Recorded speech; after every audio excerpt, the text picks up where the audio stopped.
Hello friends, જય શ્રી કૃષ્ણ મિત્રો, કેમ છો બધા? મજામાં છો ને? આજે આપણે એક નવા વિડીયો સાથે હાજર થયા છે. આજે આપણે અંજીર માવા પૂરણપૂરી બનાવીશું.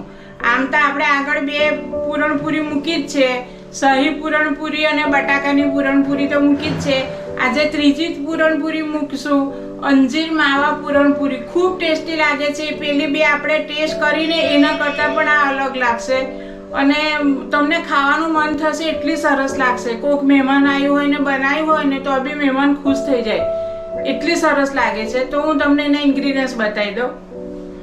જો અમે આમાં 2 કપ તુવેરની દાળ બાફી લીધી છે, એની સામે 1 કપ માવો લીધો છે, પછી 1 નંગ જાયફળ છે, 100 ગ્રામ અંજીરના મેં આવા નાના ટુકડા કરી લીધા છે. જો આ રીતે નાના નાના ટુકડા કરી લીધા છે 100 ગ્રામ અંજીરના.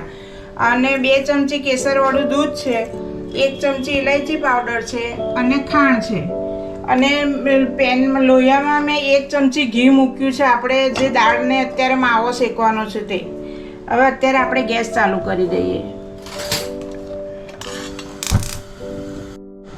જો આપણું ઘી ઓગળી ગયું છે. હવે આપણે એમાં દાળ ઉમેરીશું.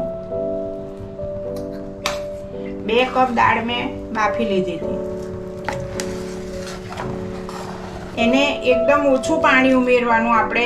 તો આ દાળ એવી લોચા પડતી હોય ને તો તમને છાંટા નહીં ઉડે બનાવીએ ત્યારે. નહીં તો આપણે ખાંડ ઉમેરીએ પછી એના છાંટા બહુ ઉડે. તો આવી રીતે જો લોચા પડતી દાળ હોય ને તો છાંટા નહીં ઉડે.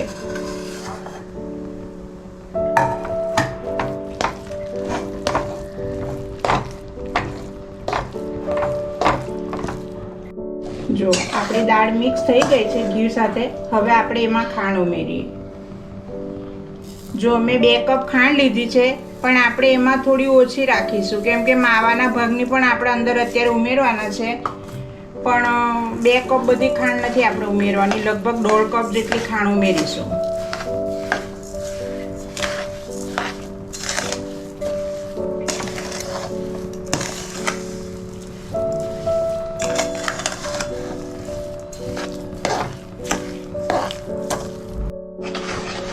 જો આપણું ખાંડ અંદર મિક્સ થઈ ગઈ છે, એમાં આપણે હવે કેસરવાળું દૂધ ઉમેરી દઈશું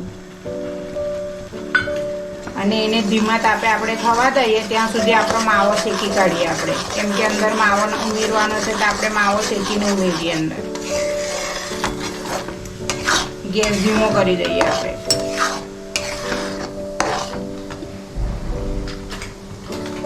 જો આ બાજુ આપણે હવે એમાં 1 ચમચી ઘી મૂક્યું છે માવો શેકવા માટે.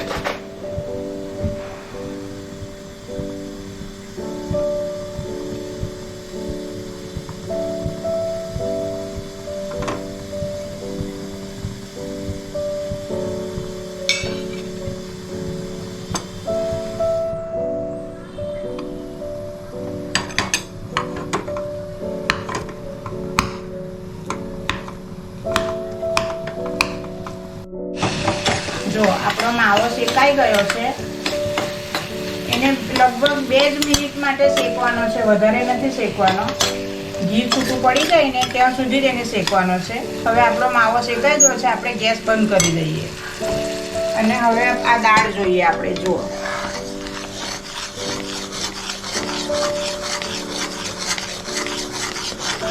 જો આપણી દાળ ધીમે ધીમે ગરમ થવા લાગી છે. અત્યારે ખતખતશે ને પછી આપણે એમાં માવો ઉમેરી દઈશું અને પછી અંજીર ઉમેરીશું. તમે જ્યારે પૂરણપૂરી ખાશો ને ત્યારે અંદર અંજીરનું બાઈટ આવશે ને તો ખૂબ સરસ લાગશે તમને. જો આપણે સતત હલાવતા જ રહેવાનું છે, જેથી પેનમાં ચોંટે નહીં અને થઈ બી જલ્દી જશે. હલાવતા રહીશું ને તો જલ્દી એનું ખાંડનું પાણી બળી જશે ને એટલે આપણો માવો તૈયાર થઈ જશે. જો આપણી ગોળદાળ થવા આવી છે. હવે આપણે એમાં માવો અને અંજીર ઉમેરી દઈએ.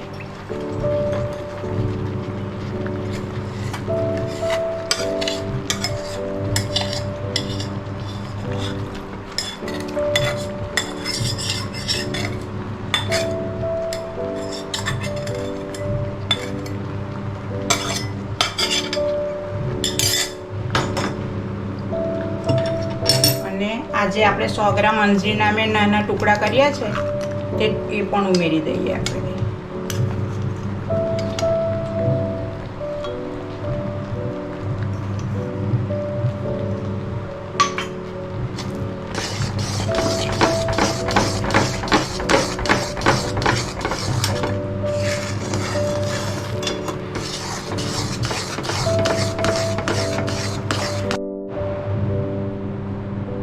જો આપણો માવો અને અંજીર મિક્સ થઈ ગયા છે. હવે થોડી વાર આપણે એને હલાવીએ અને થોડું ઠીક થાય ત્યાં સુધી આપણે એને થવા દેવાનું છે. જો આપણો પૂરણપૂરીનો મસાલો તૈયાર થઈ ગયો છે. હવે આપણે ગેસ બંધ કરી દઈએ અને હવે એમાં એલચી આપણે ઉમેરી દઈએ. જો આ 1 ચમચી એલચી પાવડર છે, પછી આ 1 નંગ જાયફળ છે, જાયફળનો પાવડર કરી દીધો છે, અને આ ડ્રાયફ્રૂટ છે, કાજુ અને બદામની કતરણ છે, તે ઉમેરીશું આપણે.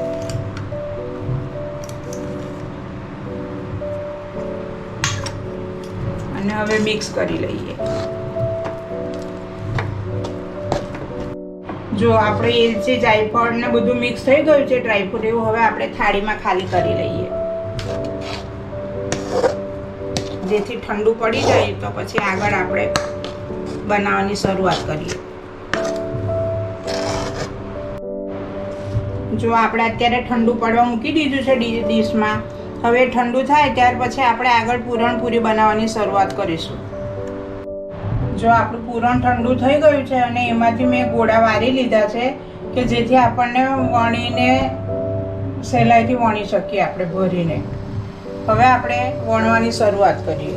જો આ લોટ મેં બાંધ્યો છે, રોટલી જેવો લોટ બાંધવાનો છે ઘઉંનો. એમાં એકલું મોણ જ મૂક્યું છે, બીજું કશું નથી. ઘઉંનો લોટ અને તેલનું મોણ 2 ચમચી મૂક્યું છે અને પાણી રેડીને રોટલી જેવો લોટ બાંધી દીધો છે.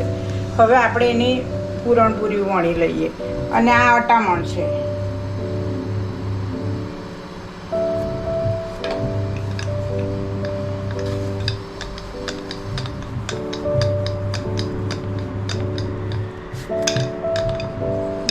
એક આપણે અંદર ગોળો મૂકી દઈશું.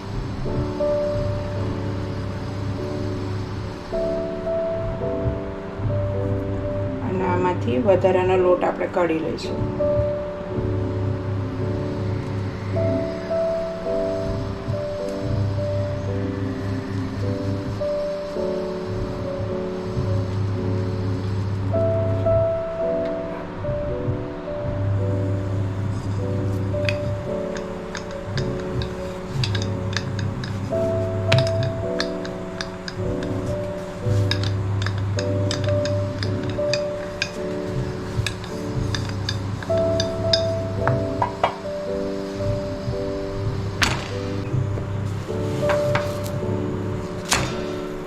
હજુ આપણે એને 2 મિનિટ માટે ચડવા દઈશું. ધીમા તાપે જ એને કરવાનું છે આપણે. તો 2 મિનિટ થાય ત્યાં સુધી ધીમા તાપે એને ચડવા દઈએ. જો હવે આપણે એને ઘી ઉમેરીને શેકી લઈએ.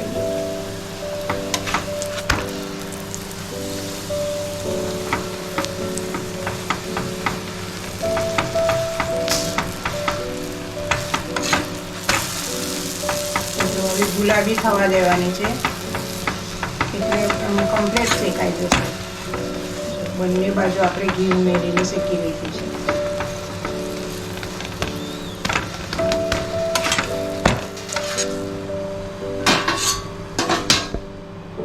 જો બીજી પણ એ રીતે જો આ બધા અંજીરના ટુકડા દેખાય છે અંદર. જો આપણે વણીને આ બધા અંજીરના ટુકડા દેખાય છે. તમે જ્યારે ખાશો ને એને ત્યારે મોંમાં એની ક્રંચી આવશે ને ત્યારે એ તમને ખૂબ સરસ લાગશે.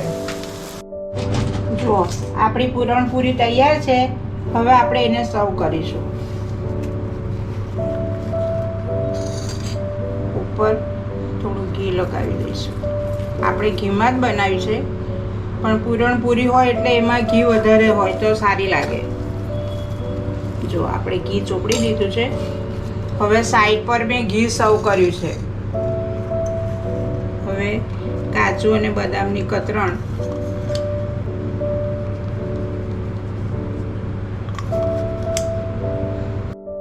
જો આપણી માવા અંજીર પૂરણપૂરી તૈયાર છે. આવી રીતે તમે પણ ઘરે જરૂરથી બનાવજો અને ખૂબ સરસ લાગે છે, ખૂબ ટેસ્ટી બને છે. જે આપણે બટાકાની પૂરણપૂરી મૂકી, શાહી પૂરણપૂરી બનાવીને આપણે મૂકાવી વિડીયો, એના કરતાં બી આનો ટેસ્ટ ખૂબ અલગ લાગે છે. ત્રણનો ટેસ્ટ અલગ છે. એવું નથી કે ત્રણેયનું છે તો પૂરણપૂરી જ પણ એનો ટેસ્ટ સરખો છે એવું નથી. ત્રણનો ટેસ્ટ આખો જુદો છે. આનો પણ બહુ જ મસ્ત ટેસ્ટ છે. તમે ઘરે જરૂરથી બનાવજો. ઇઝી જ છે બનાવવામાં, પણ એટલું અઘરું નથી. તો જરૂરથી તમે બનાવજો મિત્રો. અને કમેન્ટ બોક્સમાં પણ મને લખી જણાવજો, લાઈક પણ કરજો, કમેન્ટ કરજો, કેવી લાગી તમને એ પણ કહેજો, અને સબસ્ક્રાઈબ પણ જરૂરથી કરજો મિત્રો. બાય. હવે આપણે નવા વિડીયોમાં મળીશું. જય શ્રી કૃષ્ણ.